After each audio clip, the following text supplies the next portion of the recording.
Hey guys, Kendra here with Orange Juice Online Tutoring. Today we are going to talk about the Pythagorean theorem. We're going to prove the theorem so that when I show you a visual demonstration, you think, that makes sense. That's why we have a squared plus b squared equals c squared.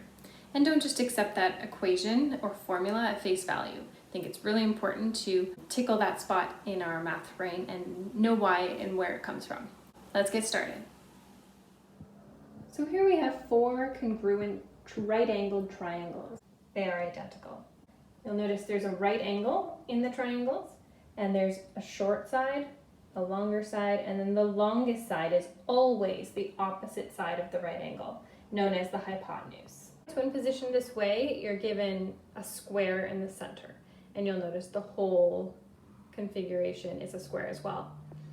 Now, this smaller square in the center is formed with the hypotenuses, or plural of hypotenuse, of all the triangles. So that would be c squared, because these side lengths are c in our triangles, and you're squaring it in the center there. So the white space is c squared. Now I've rearranged them. This is b squared, this white space. And this would be a squared right here. So we know that the whole square before was the area of c squared in addition to 4 of the congruent triangles. Here we have the big square, the 4 triangles, and the white space represents what's equivalent to c squared, a squared plus b squared.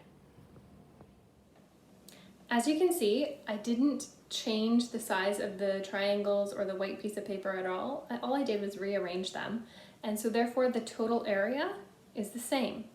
I hope that gave you a visual for where a squared plus b squared equals c squared comes from.